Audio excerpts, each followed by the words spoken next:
Hi, I'm Wendy Gonzalez.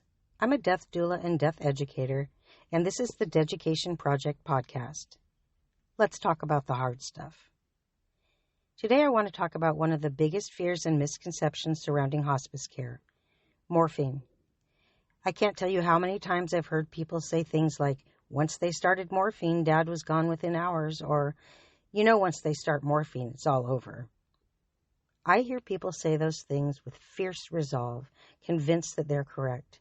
Sadly, the snowballing of that false information perpetuates the rumors about hospice. It very often delays families and patients from seeking hospice care early enough to experience quality of life at the end of life.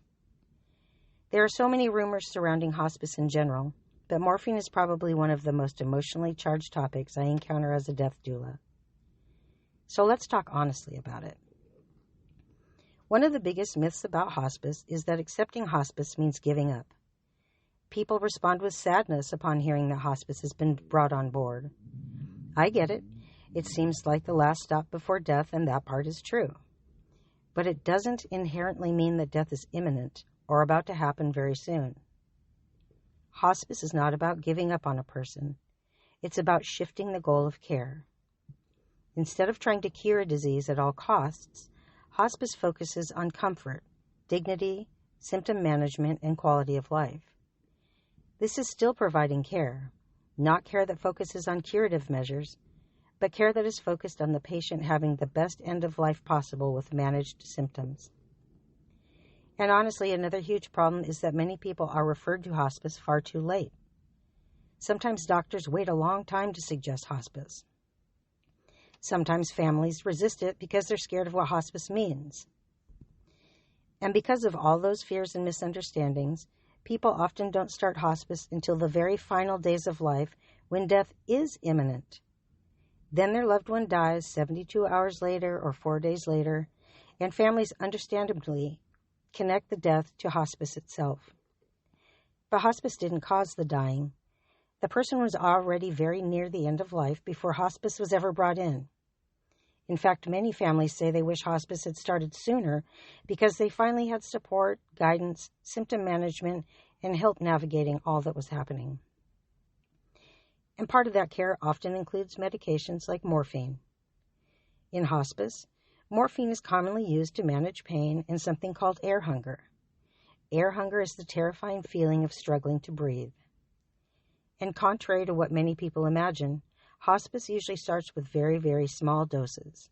Sometimes those doses can be given every hour if needed, and that can really alarm families at first. People hear every hour and immediately think something dangerous is happening or that their loved one is being over-medicated. The morphine used in hospice care has a short half-life of about 2 to 3 hours, and this is intentional. The short half-life allows hospice teams to adjust doses quickly and easily as the patient's pain or shortness of breath changes. Something to understand is that hospice tries to stay ahead of pain, not chase it once someone is already suffering, because once extreme pain or breathing distress takes hold, it can become much harder to get someone comfortable again. The goal is prevention of suffering. Now, yes, when morphine is first started or when doses are increased, some people may become sleepy temporarily, but what families are often surprised to see is that many people adjust to that. Once pain and breathing distress are better controlled, some people are actually more awake, more peaceful, and more present because their body is no longer fighting constant suffering. They finally have relief. I also want to address another fear directly.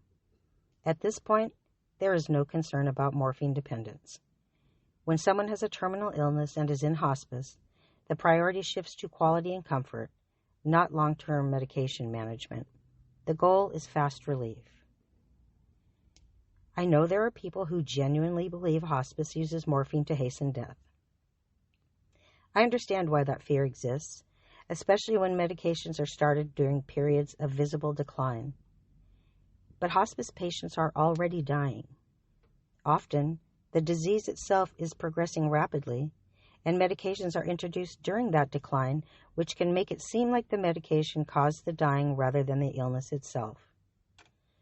Morphine, when appropriately used in hospice care, is intended to relieve suffering, not deliberately end someone's life. Honestly, one of the hardest things I've witnessed is untreated pain. It's watching someone frightened, gasping for air, or suffering because family members are too afraid to give the medication the way hospice recommends. These are emotional decisions, and sometimes fear wins. Sadly, when that happens, the patient suffers needlessly. Nobody deserves to suffer because of fear or misinformation surrounding hospice care. Thanks for listening. This is the Deducation Project. I'll see you next time.